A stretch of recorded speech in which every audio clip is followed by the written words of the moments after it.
인류의 역사는 곧 기아와의 전쟁이었습니다. 더 많은 칼로리를 섭취하고 그것을 몸속에 효율적으로 저장하는 생물학적 본능은 수만 년 동안 인류의 생존을 보장해온 가장 강력한 무기였습니다. 하지만 현대에 이르러 그 무기는 우리를 공격하는 칼날이 되어 돌아왔습니다. 비만, 이제 그것은 개인의 의지 문제를 넘어 전 세계적인 보건 위기가 되었습니다. 그리고 2021년 한 발의 총성이 들려왔습니다. 위고비라는 이름의 치료제가 등장한 것입니다. 누군가는 이를 기적의 다이어트 약이라 부르고 누군가는 비만 치료의 게임 체인저라 칭송합니다. 하지만 냉정한 분석의 시각에서 볼 때 모든 혁신에는 반드시 그림자가 따르기 마련입니다. 오늘 우리는 위고비라는 현상을 가장 객관적이고 현실적인 시각에서 해부해 보려 합니다. 먼저 위고비의 실체를 들여다봅시다. 이 약의 핵심 성분은 세마글루타이드입니다. 본래 당뇨병 치료제로 개발되었던 이 성분은 우리 몸에서 분비되는 GLP-1이라는 호르몬을 모방합니다. 우리가 음식을 먹으면 장에서 분비되는 이 호르몬은 뇌에 배가 부르다는 신호를 보냅니다. 동시에 위장의 운동 속도를 늦춰 음식물이 체내에 오래 머물게 하죠. 위고비는 이 천연 호르몬보다 훨씬 강력하고 오래 지속됩니다. 뇌의 시상하부를 직접 자극하여 식욕을 억제하고 아주 적은 양의 식사만으로도 충분한 포만감을 느끼게 만듭니다. 임상시험 데이터는 놀라웠습니다. 68주간 진행된 연구에서 참가자들은 평균적으로 자기 체중의 15% 이상을 감량했습니다. 기존의 그 어떤 비만 치료제도 도달하지 못했던 수치입니다. 데이터는 거짓말을 하지 않습니다. 생물학적으로 식욕을 제어하는 방식, 그것이 위고비가 가진 압도적인 힘의 근원입니다.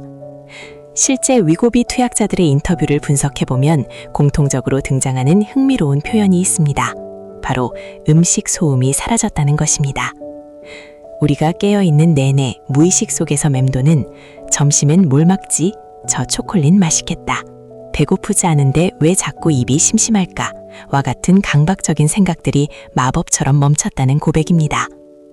이것은 단순히 배가 덜 고픈 것 이상의 의미를 갖습니다. 비만 환자들에게 있어 식욕은 의지의 영역이 아닌 뇌의 회로가 보내는 강력한 명령입니다. 위고비는 그 회로의 볼륨을 강제로 줄여버립니다. 사용자들은 비로소 음식의 지배에서 벗어나 일상의 평온을 찾았다고 말합니다. 정신적인 자유, 그것은 위고비가 선사하는 가장 강력한 정서적 이점 중 하나로 분석됩니다. 하지만 분석은 여기서 멈춰선 안 됩니다. 반대급부를 살펴볼 차례입니다. 위고비는 결코 고통 없는 지름길이 아닙니다. 가장 흔하게 보고되는 부작용은 소화기 계통의 문제입니다. 구토, 설사, 메스꺼움, 그리고 심각한 변비. 많은 사용자가 약을 투여한 후 며칠 동안은 일상생활이 불가능할 정도의 불쾌감을 경험합니다. 더 심각한 것은 오젬픽 페이스라 불리는 현상입니다. 급격한 체중 감량으로 인해 얼굴에 지방이 빠지면서 피부가 처지고 노화가 가속화되는 현상이죠.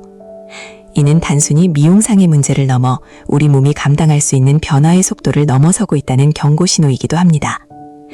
또한 체지방만 까지는 것이 아닙니다. 근육량의 급격한 감소는 기초 대사량을 무너뜨리고 장기적으로는 체력 저하와 골다공증의 위험을 높입니다. 약이 지방을 태우는 동안 우리 몸의 지지 기반인 근육도 함께 타들어가고 있는 셈입니다. 현실적인 측면에서 비용 역시 간과할 수 없는 요소입니다. 위고비는 고가의 약물입니다.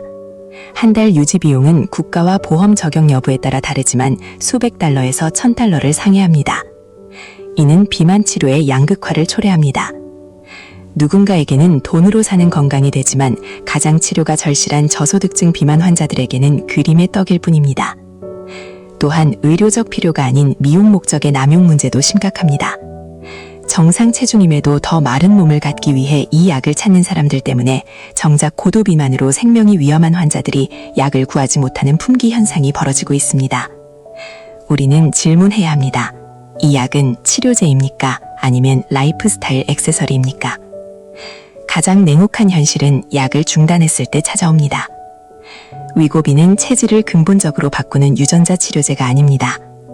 약물이 뇌에 보내던 신호가 끊기는 순간 억눌려 있던 식욕은 더 강렬하게 폭발합니다. 연구에 따르면 약 복용을 중단한 사용자의 대부분이 1년 이내에 감량한 체중의 3분의 2 이상을 다시 회복했습니다.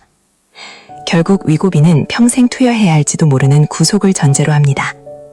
약 없이는 스스로의 식욕을 통제할 수 없게 된 뇌, 그리고 약물에 의존하는 신체. 이것을 진정한 의미의 건강한 삶이라고 부를 수 있을까요? 분석적인 관점에서 볼 때 위고비는 해결책이 아니라 일시적인 유예에 가깝습니다. 이제 결론을 내려야 할 시간입니다. 위고비는 인류가 비만이라는 거대한 질병에 맞서 얻어낸 가장 진보된 무기임에 틀림없습니다. 그것은 수많은 사람을 성인병의 위협에서 구출하고 삶의 질을 획기적으로 개선할 잠재력을 가지고 있습니다. 하지만 이 무기를 다루는 태도는 지극히 현실적이어야 합니다. 위고비는 마법의 지팡이가 아닙니다. 그것은 적절한 식이요법과 운동이라는 기초 위에서만 올바르게 작동하는 정교한 의료도구일 뿐입니다. 약물에만 의존하는 다이어트는 모래 위에 쌓은 성과 같습니다. 우리는 기술의 진보를 환영하되 그 이면에 숨겨진 신체적 대가와 사회적 비용을 잊지 말아야 합니다. 위고비라는 거대한 파도가 우리 시대를 휩쓸고 지나가는 지금, 우리에게 필요한 것은 기적에 대한 맹신이 아니라 자신의 몸과 삶을 대하는 진지하고 분석적인 태도일 것입니다. 진정한 변화는 주사기 끝이 아닌 우리가 매일 선택하는 음식과 매일 움직이는 걸음걸이, 그리고 스스로를 돌보는 마음가짐에서 시작되기 때문입니다. 위고비, 그것은 우리 시대가 던진 질문입니다. 당신은 당신의 몸을 어떻게 정의하시겠습니까?